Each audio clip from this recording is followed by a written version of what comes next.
And so it's another ministry. So you'd be providing a valuable service if you could as well. So please see me afterwards, and we'll organise so that you can be trained and use this as a ministry to the Lord.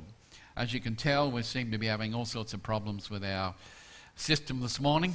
Whether it was if those who were here last Sunday night, I happened to be talking about the judgment seat of Christ, and it seems at that appropriate time the whole building shook and the projector was going up and down at that time. So whether we've got some damage that's been done to it, we don't know, because this is the first time it's been switched on. Or maybe that the message this morning is not one that you're supposed to hear. And what I've called it is, who is God to tell me what to do? Who is God to tell me what to do? This could get very personal in many respects. How many people sitting here like to be told what to do and how to do it? Let's be honest. How many people love to be told what to do and when to do it?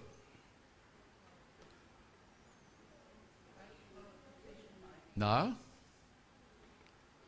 There's not many people love to be told what to do and how to do it. And the response is we often react when we're told to do something we don't want to. And maybe that might remind us a little bit of our childhood. Remember when we were growing up, what did our parents used to tell us?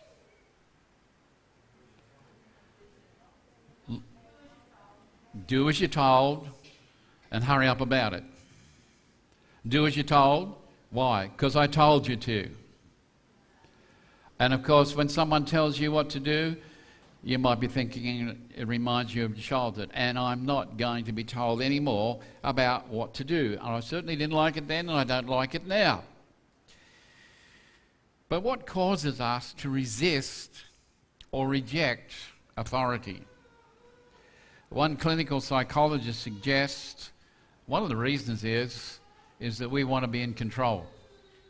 We'd like to be in control. And we resent anyone taking that control away from us.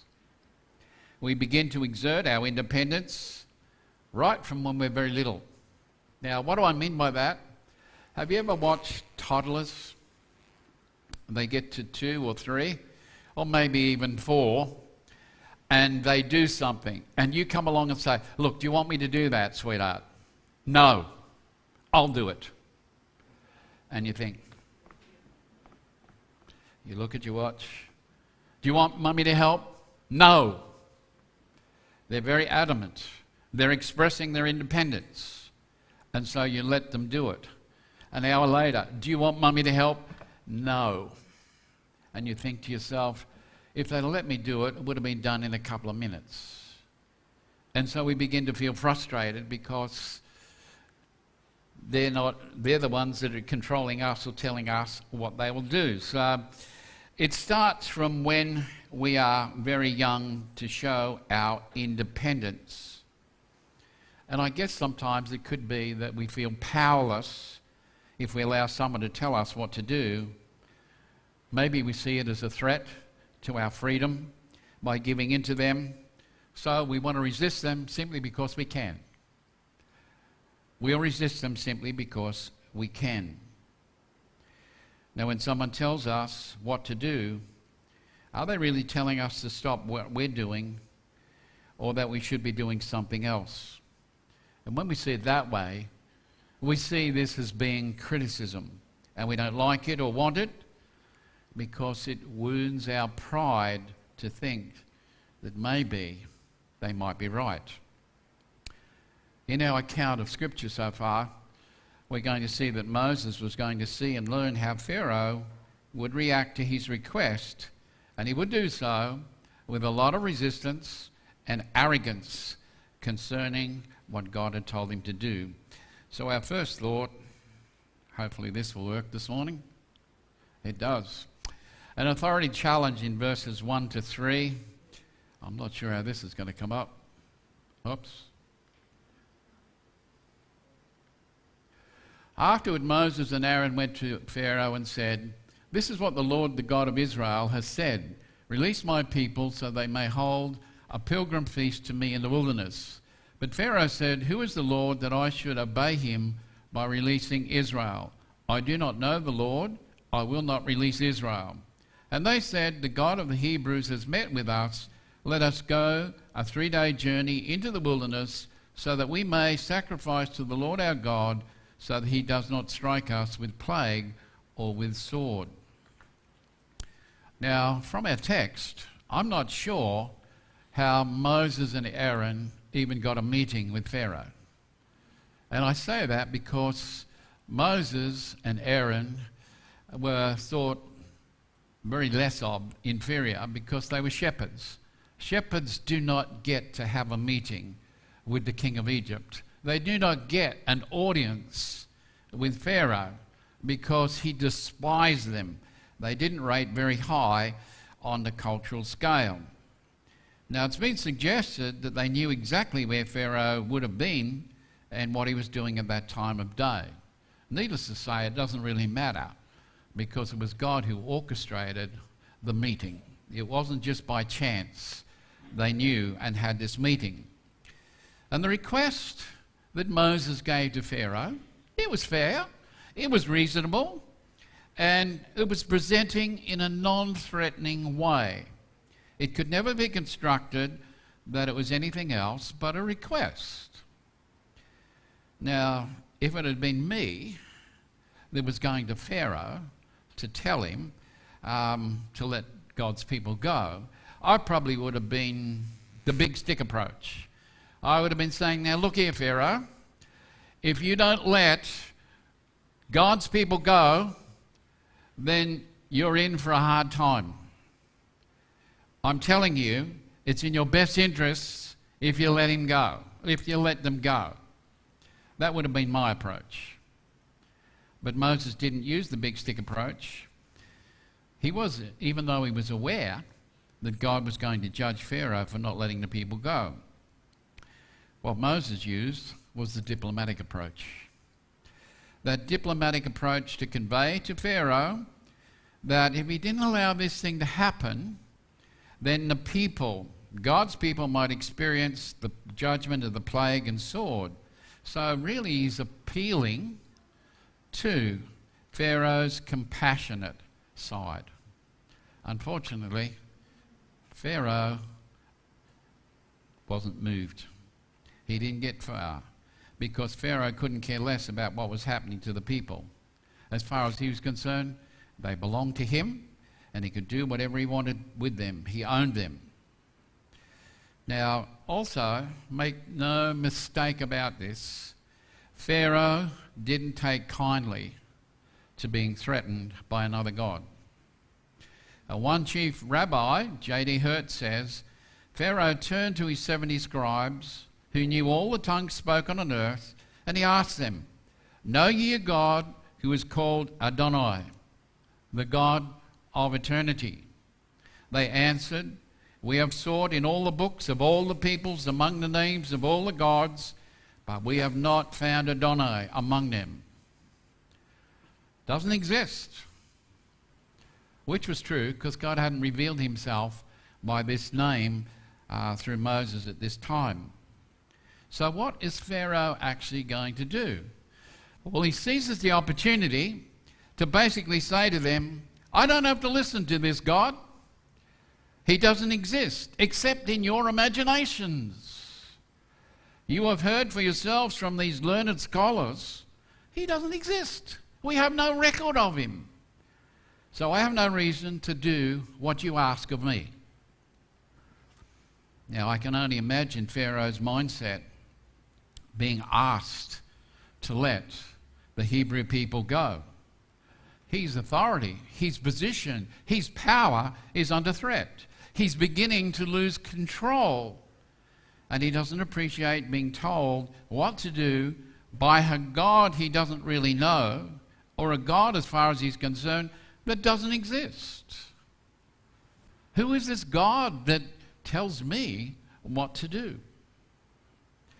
Now, you'll notice in our text that Pharaoh has a problem where he says Who is the Lord that I should obey him? He has a problem with obeying. And so he asserts himself and says, I don't know this God, so I'm not going to obey him. I will not let the people go, so there. What are you going to do about that? It's a challenge that's given. Now, never forget the mindset of the Egyptian people, or Pharaoh. He had been taught from childhood all the way up that he was a god. And as a god, he could be expected to accept all the worship of all the people. He was, after all, a god of the sun. And that's what he was taught. And without the permission of the Pharaoh, no Egyptian had the right to do anything. Everything existed only for him. Everything existed for his pleasure. The people lived, they suffered, and they died for him. And that included all the armies. It included the magicians and the priests. They were there for him. They were there to serve him and him alone. Whatever his whims and fancies were, that is what they were to do. And as far as the Hebrew people were concerned, they also belonged to him.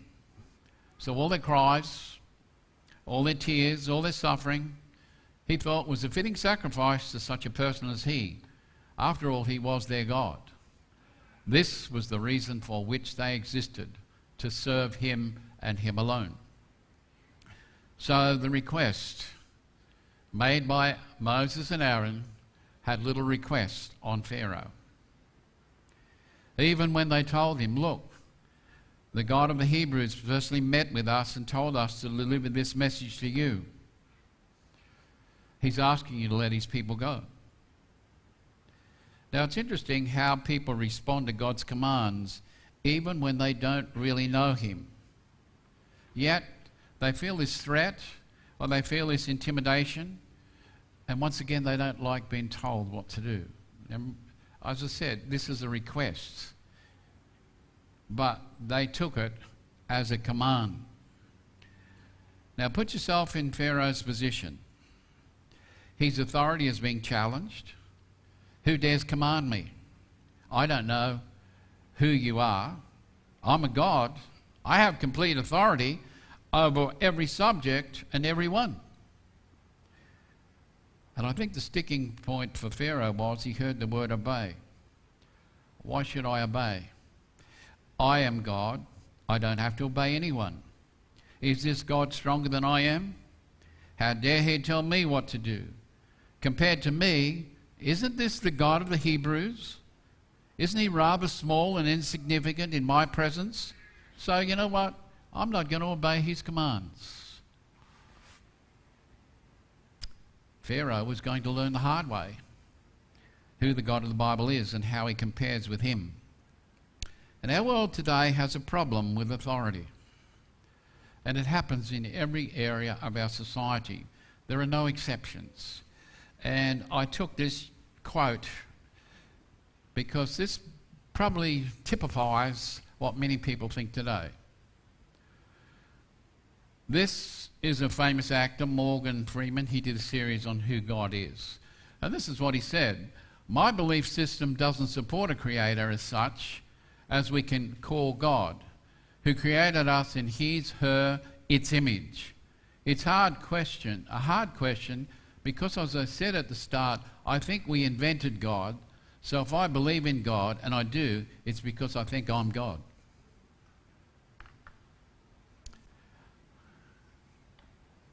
Wow. You look shocked. Do you agree with that statement? There are thousands that do. No different to Pharaoh, who think they are God. Just as Pharaoh wanted to know who God is and by what right and power he has to tell me what I can and can do. This has been happening since Adam and Eve in the Garden of Eden. And mankind has always had a problem submitting itself to the authority and power of God. Now, what do I mean by that? We have people telling us that abortion is all right, that a woman has a right to do whatever she wants with her body. And so, in effect, they are saying, who is God to tell me how I should live and what I can do with my own body? Who is God that he has the right to dictate to me what's right and wrong? That's my choice, not his. Those who push the same-sex agenda ask the same question. If two people from the same sex love each other and are happy, who is this God that he has the right to tell me that it's wrong? They're advocating and imposing their own views on others and say they should live our lives not governed by an old, ancient, outdated book. We're educated. We've come a long way since the beginning. We don't need an old book to tell us how to live and what to do. They say, who is this God that he has the right to determine what marriage is or isn't? Who is this God that we should obey him and live our lives in oppression under him? Maybe you're here this morning and you're thinking the same thing. Who is this God? I don't know him, and I certainly don't believe he has the right to tell me how to live my life. I don't feel obligated to do so in any way, shape or form, and I won't obey what he says. You see, the same message is in our society today. Question, challenge, question, challenge, question, challenge. And what is it? It's a resistance to any authority. That maybe someone might know what's required, and someone there has the power to be able to speak the truth. We can't have that. It doesn't fit our agenda. And it didn't fit Pharaoh's agenda either. No one's going to tell me what to do, and no one's going to tell me how to run my life. Especially some God I don't know or I don't believe in. Now, I wonder, as Christians today, do we have a knowledge about God, or do we really know God? And I think sometimes that as Christians, we're not living the life that we're supposed to. We don't live it in the power of God. We don't believe that God has the power to change people's lives. We don't believe that God can change our situation. We don't believe that God has the authority to tell us what to do or how to do it. We take a bit of this and a bit of that, we put it together and say, God bless us. God doesn't work that way. And as Pharaoh's going to find out, there's one way and it's God's way and it works. But there are many people that will have to find out. So here we have this situation where the challenge is given. Now, what I like, it's an artful counterclaim in verses 4 and 5. You'll notice what it says. The king of Egypt said to them, Moses and Aaron, why do you cause the people to refrain from their work? Return to your labor. Pharaoh was thinking, the people of the land are now many, and you are giving them rest from their labor. Isn't it wonderful? God gives them a command, a message to deliver. So rather than think about possibilities or obeying, what does Pharaoh do as an astute politician? He turns the tables back.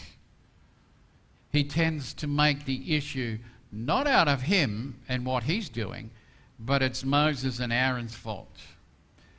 You see, he understood the situation well, and he turned attention away from what the real issue was, which was his responsibility as the leader of the nation to do the right thing by the people, and makes it an issue about the people's lack of motivation to work.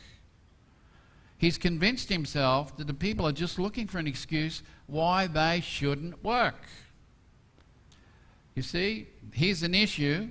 Let's counterclaim it and confuse the issue and make it an issue about the people's slackness. They're not working hard enough. They don't want to work.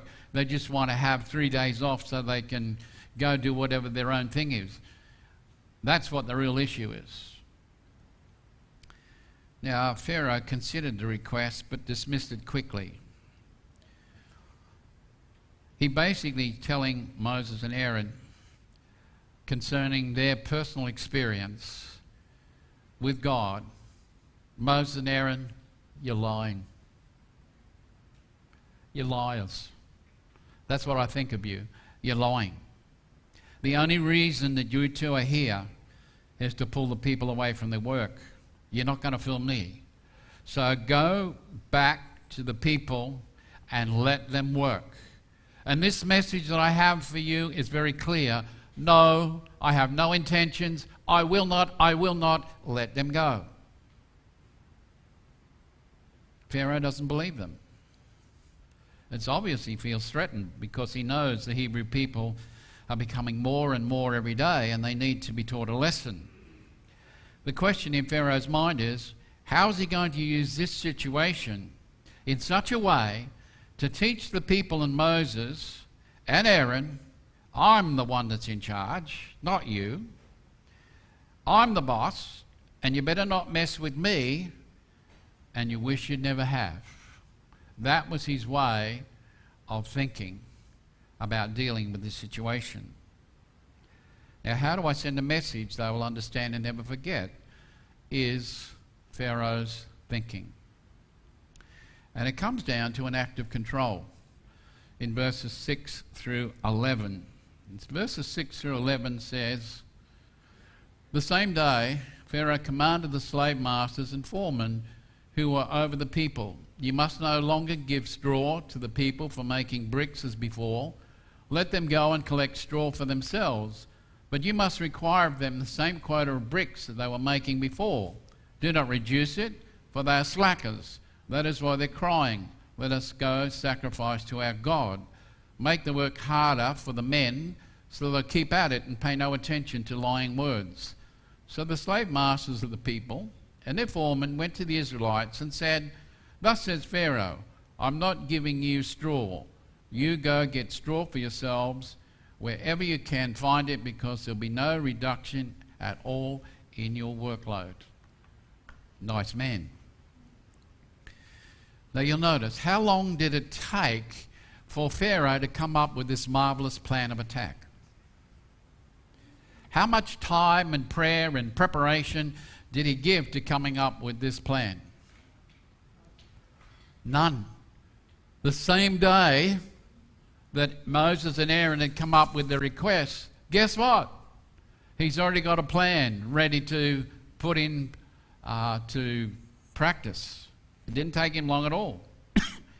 And instructions were given to those who oversaw the people. Don't give straw to the people to make the bricks. They've got to go out and find their own straw.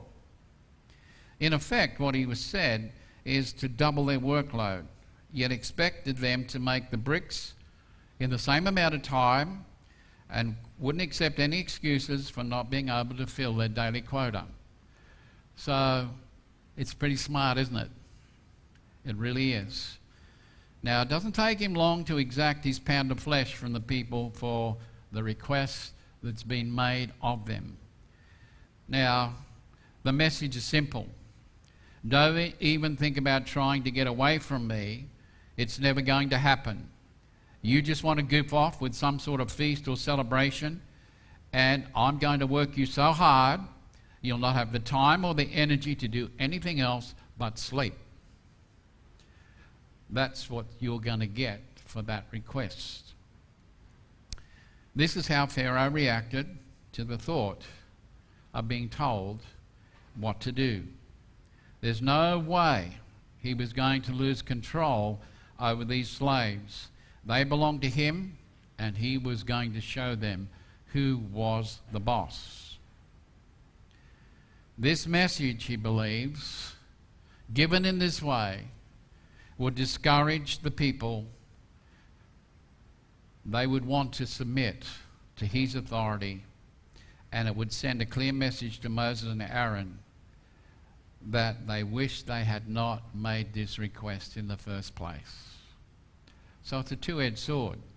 get the people to be sorry that the request was ever made, get them to submit to his authority, and send a message to Moses and Aaron, don't mess with me, this is what happens. He's familiar with the divide and conquer rule. Now, how does that work, divide and conquer? You want people to do something. How do you get them to do it? Particularly when you've got resistance.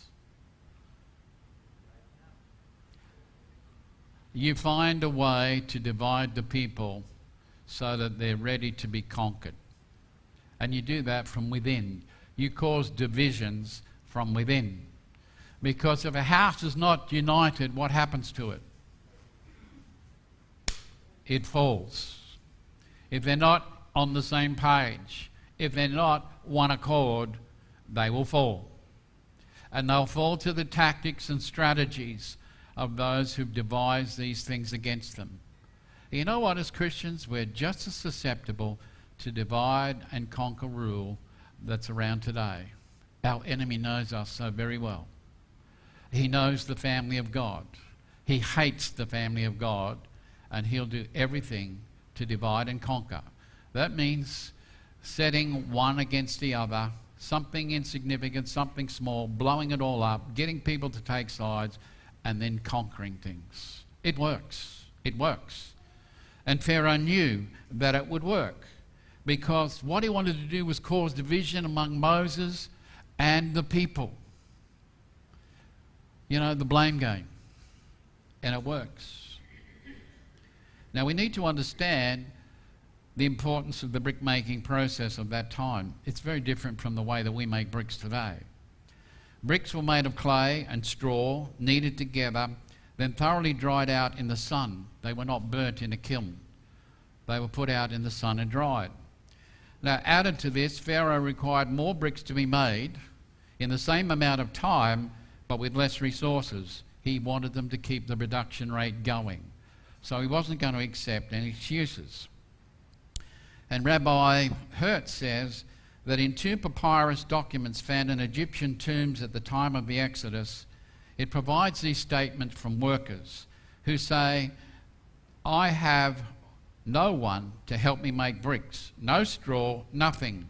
While another worker states 12 labourers were punished for failing to make up their daily quota of bricks. So there are records. This actually was implemented and practiced. The people were being subject to Pharaoh's wrath and being told what to do. And this is his way of dealing with the people. He didn't deal with Moses and Aaron. He dealt with the people and he punished the people.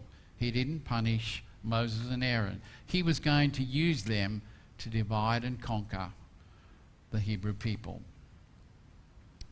Then we see the appeal contested.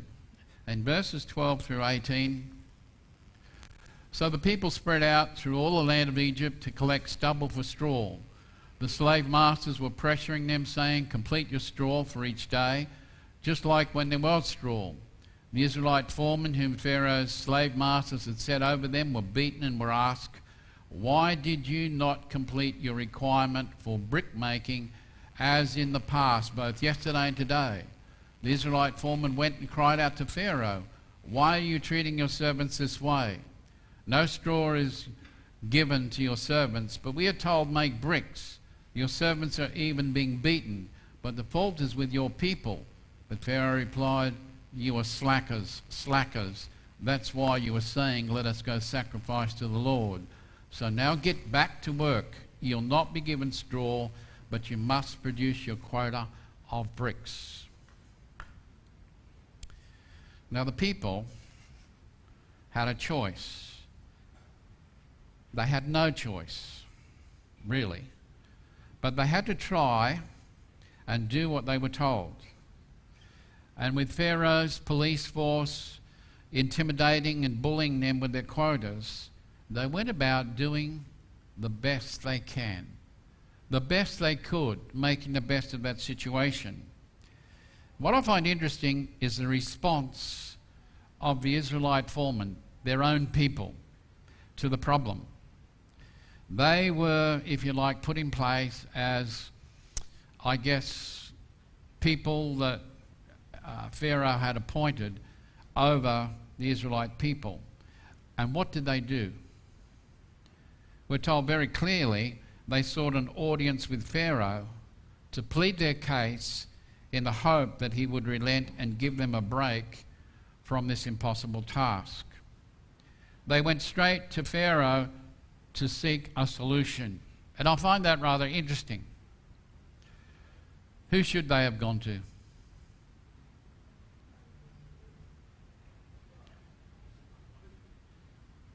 Wouldn't you think they'd go to Moses and Aaron? I mean, these are the two guys that actually went to Pharaoh and said, let my people go. You would think they would at least go to Moses and Pharaoh. But if you remember previously, when Moses and Aaron came to the people to say, look, God has chosen me to be the deliverer, and now is the time to deliver your people, what did the people do? They saw that this was indeed a message from God, and they bowed before him. They were happy. Freedom was coming. But they didn't realize or understand how God was going to bring this about. And now, things were not quite working out the way they thought. You know, they thought God would snap his fingers and they'd be released and they'd walk off into the sunset happily ever after. No pain, nothing. Boy, they were in for a bit of a shock. And now things had gone horribly wrong. They were not turning out the way they were supposed to. God was supposed to deliver them. He wasn't there. So they didn't turn to God. They didn't turn to Moses or Aaron. They went to Pharaoh. So the people had this disbelief in their hearts about God and his abilities to keep his promises. They would rather turn to the tyrant who's inflicting it upon them and saying, please, please, don't be so hard on us, let us go. We're the good guys. That was their thinking. But they failed to understand God was great in their problems. And he was with them. And all they needed to do was ask and deliver him. He would deliver them. But no, they thought, we must fix this problem ourselves. And so off they went to Pharaoh. Whatever they suggested, they failed to get the result. Pharaoh wasn't moving. What did he call them? What was his estimation or what he thought of them? You slackers. What a terrible thing to say to people who are suffering. You slackers. And he's saying, well, look, you know, you cry, poor fella me, but you still want me to give you time off to do your own thing. Well, you know what? It's not going to happen. I want more from you, and I'm going to get it. So stop your slacking, stop your whinging, stop your whining, get on making your bricks or I'll make you pay. That's not the message they wanted to hear. They thought if we just approach him ourselves and explain our position, then he'll be sympathetic. Well, it didn't work that way. You know, sometimes as Christians, we treat God the same way. We say, I belong to the Lord Jesus Christ. I believe he's the God of the universe. He has all power, and I trust him with everything that I am because I believe in him. And yet the first moment of trouble, the first time of circumstances where things don't work out, what do we rely on and who do we turn to? Usually our own resources. How am I going to solve this problem? What am I going to do about it? We don't take it to God and say, well, Lord, what do you want me to do? No, he's the last resort. We wait till there's nothing else or nowhere else to go. Oh, maybe I'll give God a call. Maybe I'll tingle his bell and see if he's interested. He's always been interested. He's always been there for us. The trouble is we suffer from the same sort of symptoms we don't believe our God can. And of course, when it doesn't work out the way that we think it should, concerning us, we lose faith in God. This is not how it's supposed to be. This is not supposed to be the way that it works out. I'm a Christian now. All good things are supposed to happen to me, never bad things, and certainly not to get worse. How can I trust God in all of these things? And we know there's an accepted conclusion in verses 19 to 21. The Israelite foremen saw that they were in trouble when they were told, "You must not reduce the daily quota of your bricks." When they went out from Pharaoh, they encountered Moses and Aaron standing there to meet them. And they said to them, "May the Lord look on you and judge, because you have made us stink in the opinion of Pharaoh and his servants, so that you have given them an excuse to kill us." It didn't take long for these foremen to understand there was a lost cause to keep arguing with Pharaoh. So they left Pharaoh's presence, and I would suggest that they were filled with anger and resentment and just a little bit of frustration that things hadn't worked out. They hadn't been able to find a solution to their problem. And as they left Pharaoh, guess what? Who should they see just happened to be standing there right in front of them? Moses and Pharaoh. Lovely people. So if you're looking for an excuse to take out your frustration and your resentments, who better than the people who caused this and who just happened to be there at that moment? Moses and Pharaoh. Oh, what an opportunity. Oh, Moses and Aaron. All right, they're there. So, of course, they're not going to let this opportunity go past, are they? And would we? If we would think that other people are responsible for the things that have happened to us, are we going to let this opportunity go past to give them a piece of our minds? Oh, no. This is where we can say what we think. And I have no doubt the frustrations of the people and the leaders, they were shaking their fists at Moses and Aaron. They were shaking their fists at God for the ill treatment they were getting. So from all intents and purposes, Pharaoh's strategy of divide and conquer was working. It seemed to be working. The people were turning against Moses and Aaron. And guess what? He's sitting back watching it all happen and thinking, "You beauty, I don't have to do anything. Bring it on." He was very pleased. The divide and conquer tactics. Now, there are many governments in our world today that still use this principle to divide and conquer its people. And it starts over small differences that make them vulnerable and easily overcome.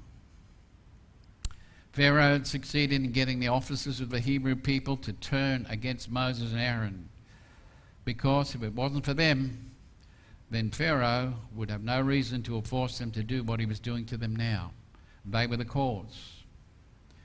And when you think about things, and particularly when you're in the heat of the moment, things are getting hot, you get angry. Reason and logic doesn't enter here. You're frustrated. Somebody's got to pay for this. Somebody's got to get what they deserve. And all of the logical thinking goes out the window. You are looking for a target to express your anger and frustration upon. It just happened to be Moses and Aaron. So the divide and conquer principle is really working. It works in our day. It works in government. It works in the church as well. You want to cause division, you start off something small, you watch it big, you sit back and let it go like wildfire. People don't know what's happening. And then families, people are destroyed because of things said and things done. This is how Pharaoh worked. How then? We have an aggrieved charge in verses 22 and 23. Moses returned to the Lord and said, "Lord, Why have you caused trouble for this people? Why did you ever send me? From the time I went to speak to Pharaoh in your name, he has caused trouble for this people, and you've certainly not rescued them. All I can say is Moses is a brave man. He's got a lot of sass in him. You see, if I was Moses right now, I would be thinking to myself, Lord, this is causing too much trouble. I can't handle this. This is not the result that I was looking forward. And you know what? What you're asking me is just too much. I'm out of here. I've had enough. I'm finished. Now, what would have happened if Moses had walked out from the mission? Would it have changed things concerning Pharaoh? The circumstances wouldn't have changed just because he walked out. The conditions would continue to mount. Why? Because Pharaoh was determined to show the people who was their boss, even if it killed them to prove a point. If Moses had gone away, then Aaron certainly would have followed him after, and still nothing would have changed their circumstances or outcome. Now I guess Moses at this time was feeling, wow, this is what I get for serving you, Lord. Wow. This is what I really get. I obeyed you, I did all that you asked, and this is what I cop. This is what I get. I haven't done these people any favours by doing what you asked. I haven't improved their situation. In fact, I've made it worse, Lord. In fact, I'd be thinking, oh, not again. Oh, I've already been here before, remember, Lord? I tried to deliver the people before, and hey, I failed. I had to go into the desert 40 years. It didn't work then, and here I'm back again because I trusted you. I really trusted you. You told me that you were going to use me. Well, it hasn't happened, has it? I've just made things worse. But one thing I like about Moses, he didn't go to Pharaoh, he didn't go to Aaron. He went straight before God and told him what he was thinking. And that should be a challenge for us.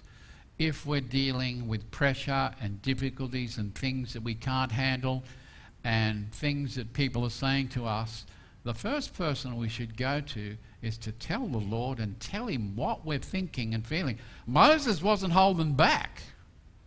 He was telling it like he felt it. This is how he saw it. He was being real. There was no trying to cover over the situation. He was being real in what he presented to the Lord.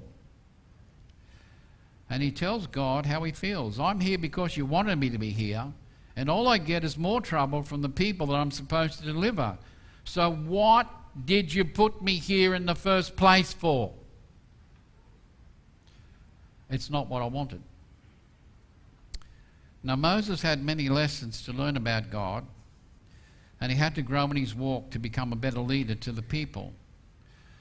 And the lesson was beginning for him here and the people and for Pharaoh. They just hadn't realized yet what was about to happen. Moses was asking the why question. Why me? Why here? Why these people? What are you doing? Why have you left me alone in this situation when you told me that you would be here for me? I'm not feeling it, Lord. I'm just not feeling it. I'm here alone, and things have got worse. In other words, I can feel the tension and the frustration in Moses. He's reaching breaking point. He's at the end of his tether. He realizes, I can't handle this on my own. And it's only when he's presented to the Lord that he understood that the Lord would be with him in the midst of that trial, that he wouldn't be alone. He was right where the Lord wanted him to be so that he could reveal his power through him. Because it's no longer about Moses. It's no longer about what I can do. It's no longer about my gifts. It's no longer about my ambitions and how I'm going to do this. It's, Lord, I can't do this, but you can. Use me. And that is when God will step in and reveal his power in and through us. But often he has to break our pride.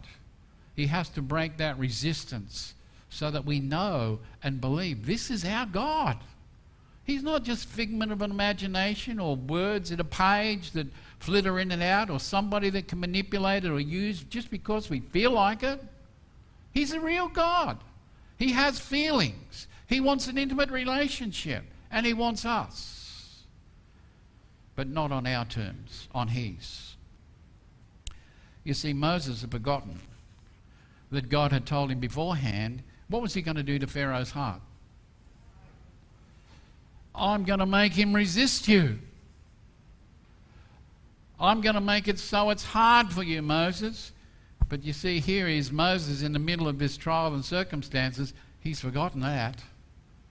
He's forgotten what God told him. That God told him he would encounter opposition to his request. And the same thing will happen to us as Christians. What has God told us to do as his people?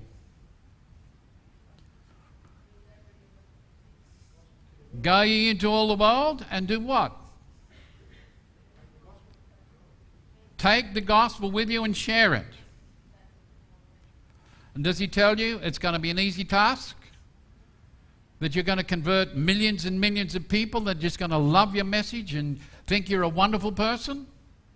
Or does he say, no, they didn't like me and they're not going to like you and they're not going to like the message you bring. Expect resistance, expect opposition. And we find it strange when we're talking to people and they turn on us. They don't like our message. Ooh, this is not what I want, Lord. I want them to accept me. I want them to accept my message. We're living in days where the message of the good news of Jesus Christ is becoming a minority. It's something that people don't want to hear. Why? I am God. I'm in charge of my domain. Don't you tell me what to do. That's the society we're in today. Don't you tell me what to do, and don't you tell me how to live. We forget the promises of God given to us, and he's given us a lot of promises. He's given his problem to God. He's told him, I can't take it anymore. The promise that is given to us, cast all our cares upon him, and what will he do? He careth for us. All our problems, not some of them. We can say, Lord, I'm too tired. I'm too weary. I've had enough. And what does God say? Come unto me, all ye who labour and are heavy laden, and what will I do? Do you believe that? Why don't we do it? We can come to God and say, look, I'm weary, I'm worn out, I've had enough. Take it to God and let him minister to you and stand on those promises. Too often we think, oh, I better find a solution to this, or we worry about things that we don't have to. In life, we're not promised to have a trouble-free life, and we will encounter problems that will be hard, problems that will be difficulty, but we have one to whom we can turn and who will strengthen and keep us through them all. But we have to learn what it means to trust God rather than ourselves for a solution. And I wonder this morning as I close, I wonder which one of these people you can see yourself as. Do you see yourself as Pharaoh? I will not be told what to do. You cannot tell me what to do or how to live my life. I will not do it. I don't have to obey you. You're not my God. You're not my boss. You're not my parent. I am not going to do it. That's what Pharaoh would say. I am not going to do what anyone tells me what to do, and that includes the God of the Bible. I don't know him. I don't believe he has the right to tell me how to live my life. And there are many people in our society today that don't know the God of the Bible. They haven't heard what he has to say, and they're certainly not going to obey what he says. Maybe you're like the children of Israel this morning, that you're in some type of bondage, something that has taken over your life, something that you cannot be free of, you want to be free of. And there are so many things that I can include here in drugs and alcohol, sex, pornography, and you're crying out for deliverance.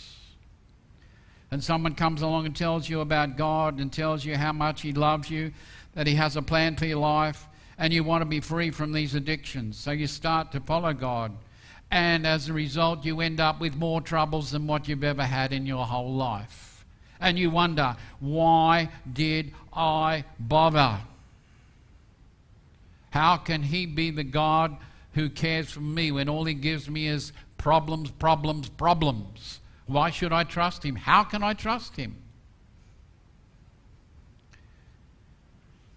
Maybe you can put yourself in Moses and Aaron's shoes this morning.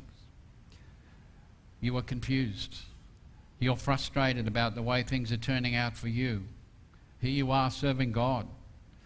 You're doing all the right things that are asked of you. You're doing everything right. And what do you get? A lot of heartache, a lot of suffering, and so you begin to doubt God's goodness and faithfulness. You doubt God's ability to do what he says he will do. And as a result, you feel discouraged, you feel tired and dejected by what life is throwing at you. I would encourage you this morning, don't give up on God. He hasn't given up on you. As he hadn't given up on Moses, he hadn't given up on the children of Israel. He is greater than your problems. He's working behind the scenes to deal with those things and with you. But first of all, we must be in the place where he can use us. These people, the children of Israel, were not in that place. They still had a way to go before they found or were in a place where God can use them. And I wonder this morning, do we have the same problems? Can we see ourselves in this portion of Scripture?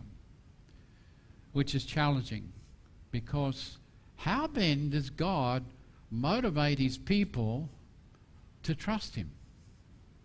How do you motivate somebody who's so tired and weary and fed up in life, someone who's struggling with seeing how relevant God is in their life, to be part of their life? How do you get motivated once again with a zest to serve God and believe in him? How do you do that? Well, I'm not going to tell you. You'll have to come along next week and find out as the team comes.